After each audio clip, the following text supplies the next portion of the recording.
welcome back to my channel.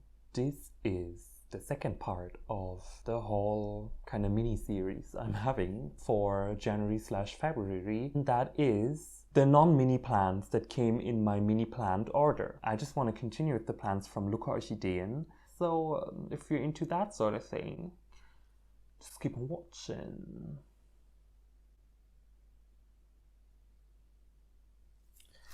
Okay, so two plants that I have here from Lucke Orchideen are two that have been on my wish list for a while.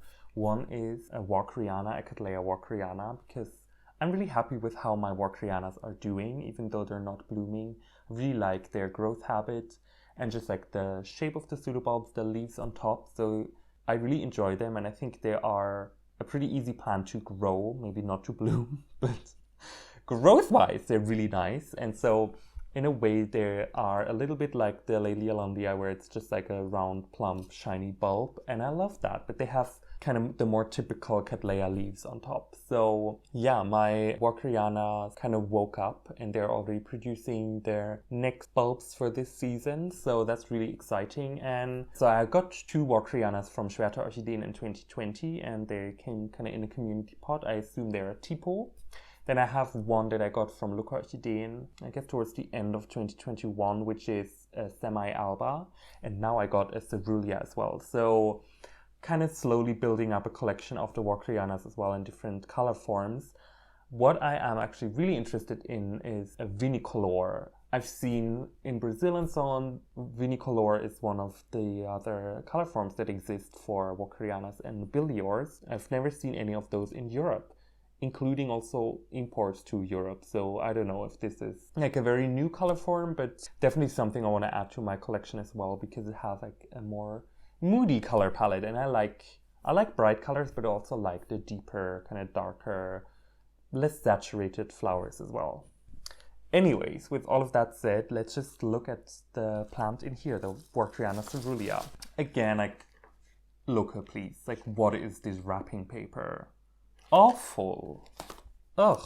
So this is actually a cross of named parents. This is Cattleya walkeriana Coerulea, Carmen by BR001. I guess we can expect some superior genetics from this plant, allegedly.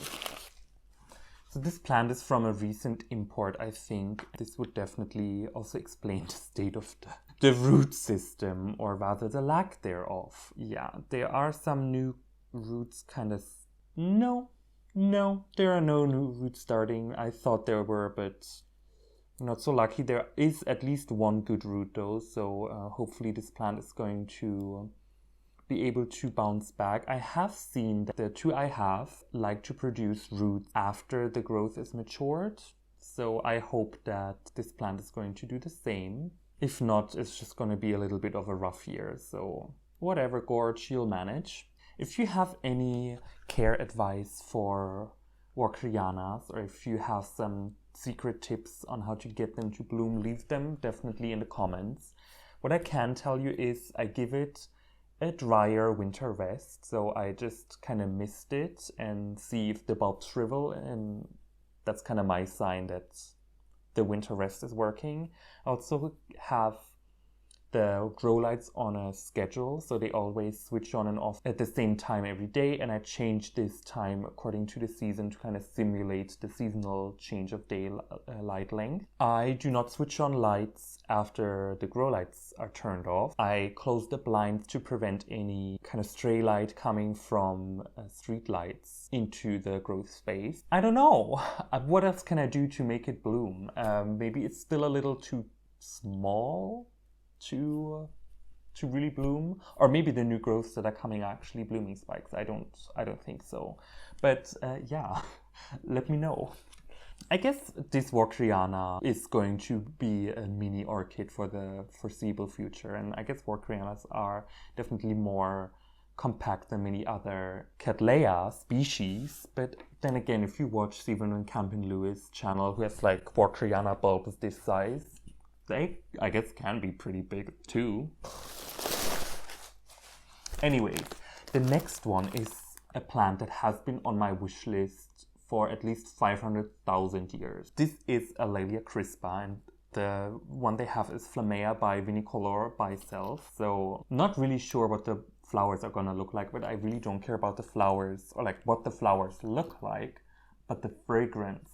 I remember watching a video by, I forget who it was, one of those Cattleya experts from Brazil, and he actually went through kind of the Brazilian Laelias. He then mentioned actually Laelia crispa, or Cattleya crispa, I guess, as one of the most fragrant and most pleasantly fragrant Cattleyas there are. So I'm like, yes, let's go for this. Jesus, this is a much bigger plant than I expected. I thought this was gonna be a tiny seedling, but I guess it's not. Like, this never happens to me. Like, I'm always like, or very rarely, I'm surprised by the size of the plants that I order.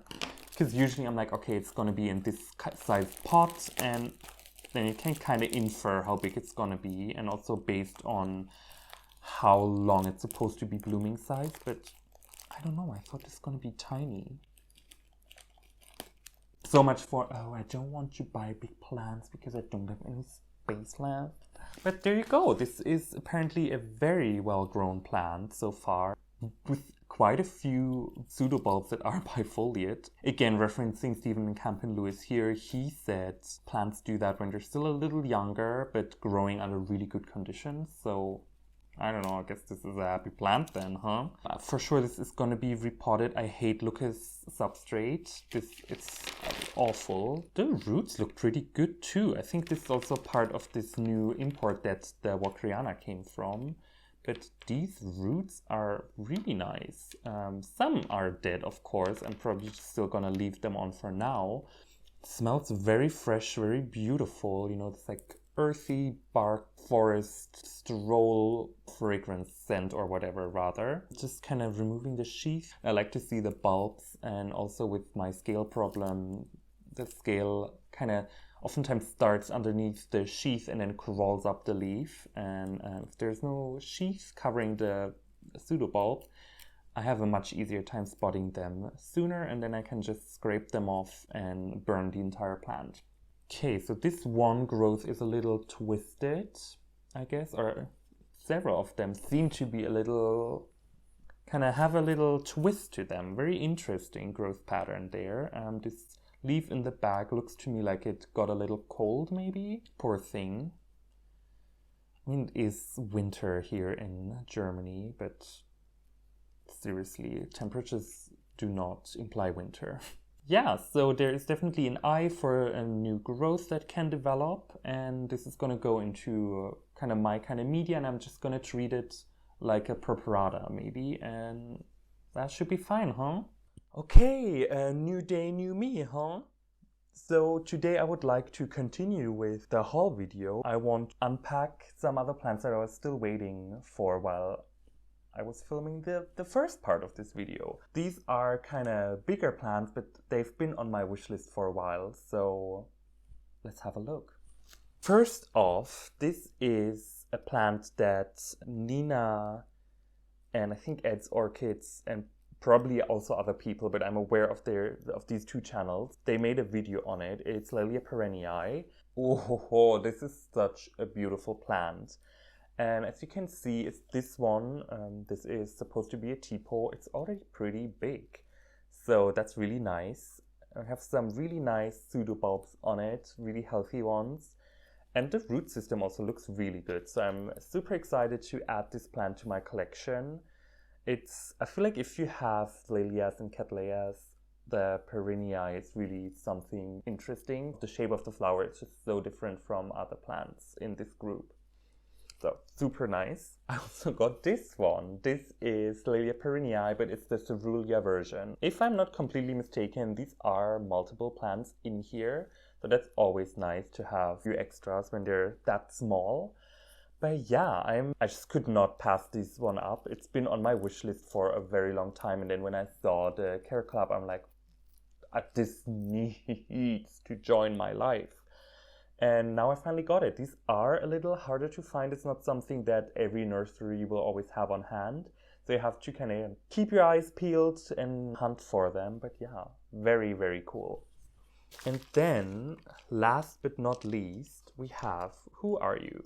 Laelia xanthina. I feel like this is like the yellow answer to the purpurata, which is obviously like purple. I saw this plant for sale at their store and I was like, oh, I really want it, but it's potentially getting kind of big like the purpuratas do. I mean, come on. I just had to get it because I feel like this is, again, just a plant that I've been on the lookout for a very long time, and I'm really happy to have found it. As you can see, still a pretty young plant. There are potentially multiple plants in here, maybe 2, maybe.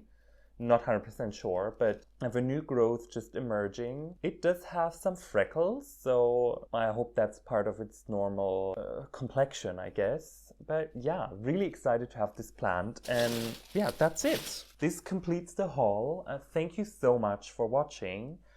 Just if you have these plants, let me know how you deal with them. If you have any comments, questions, or anything, let me know. I'm really excited to see how these plants are going to fare under my care, and yeah, I'll talk to you later. Bye.